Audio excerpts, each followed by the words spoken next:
Well, it's that time of year again when winter weather begins to move back toward the mid-Atlantic and into parts of Maryland. And the big question always becomes, how bad is the winter going to be? How much snow are we going to get this winter? Well, it's very difficult to be specific about the total amount of snow we'll get months in advance, but there are some patterns, there are some trends that we see in the atmosphere and in the oceans around the world that kind of give us a clue as to what kind of winter we're going to expect. It's good, though, to start with what is a normal winter across the state of Maryland. And you can see snowfall across the state varies greatly. Down on the lower eastern shore and coastal areas, you normally only get about 8 to 10 inches of snow. And these normals are based on the 30-year average from 1991 through 2020. Along the I-95 corridor and then onto the eastern shore, generally 15 to 20 inches is a pretty typical winter here. And then you get into those colder areas to the north and west of Baltimore, and over 30 inches is fairly common during a typical winter. And then the jackpot out in the highest elevations of western Maryland, we're talking 70, 80, even 105 inches is average out at Oakland in Garrett County during a typical winter season out there. With the higher elevation, the colder temperatures, and even some moisture off the Great Lakes flowing into that cold air, it typically gives them triple-digit snowfall totals for an entire winter. But recently, especially here in Baltimore, we haven't had much snow at all. In fact, last year we set the record for the least amount of snow in a winter, less than half an inch. And all of that, 0.2 of an inch, came on one day, February the 1st of 2023. The winter before that, 2021, 2022, and all the way back into 2018, 2019, all of these last 5 winters have seen below normal snowfall amounts. Normal for BWI is about 19 inches. Now, the last 3 winters have been La Nina. That's when cool ocean waters in the Pacific bank up against the South American coastline, and that alters the way weather patterns flow across North America.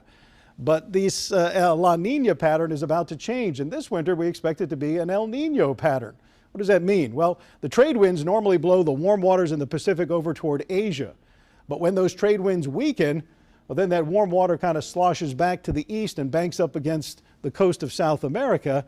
And that alters the way things happen up here in the United States. We get a strong southern branch of the jet stream that brings moisture off the Pacific through the southern United States and sometimes right up into the mid-Atlantic.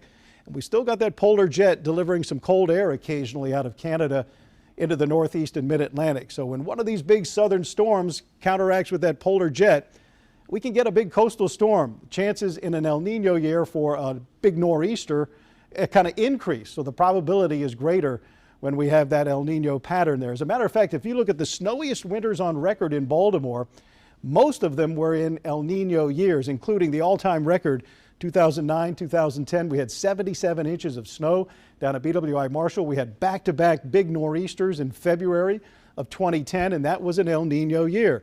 Same thing in 2002, 2003, and back in the 1960s as well. So if you got an El Nino in place, the probability goes up that you're going to have above normal snowfall.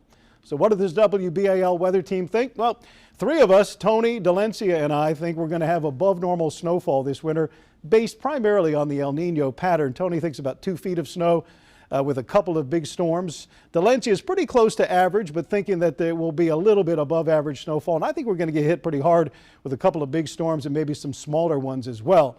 Now, Ava and Chelsea are going the other way. They're kind of thinking that the latest trend of lower than normal snowfall winters and the overall warming of the climate may counteract the El Nino pattern. And so Ava's going with an 18-inch snowfall total for the winter, and Chelsea is most bullish on the snowfall totals, thinking we'll only get about 14 inches for the winter as a whole. So you sum it all up, and these are the highlights of what we see happening this winter. More frequent storms on the coast, bringing moisture up from the south, so that turns it into a wetter than normal winter. Overall, the winter may actually turn out to be mild, but there'll be a couple of bitter cold snaps, and if one of those lines up with one of those southern storms, then you could get a big coastal storm and a big snowfall in our area. El Nino winters average about 25 inches of snow, so that is above average, and I think that is kind of the most likely scenario. Wetter than normal, snowier than normal, and a lot of storms on the coast. We'll see what happens as the weeks and months go by, but you can be sure that we'll be here. So for all the latest winter weather information, be sure to stay tuned to WBAL TV.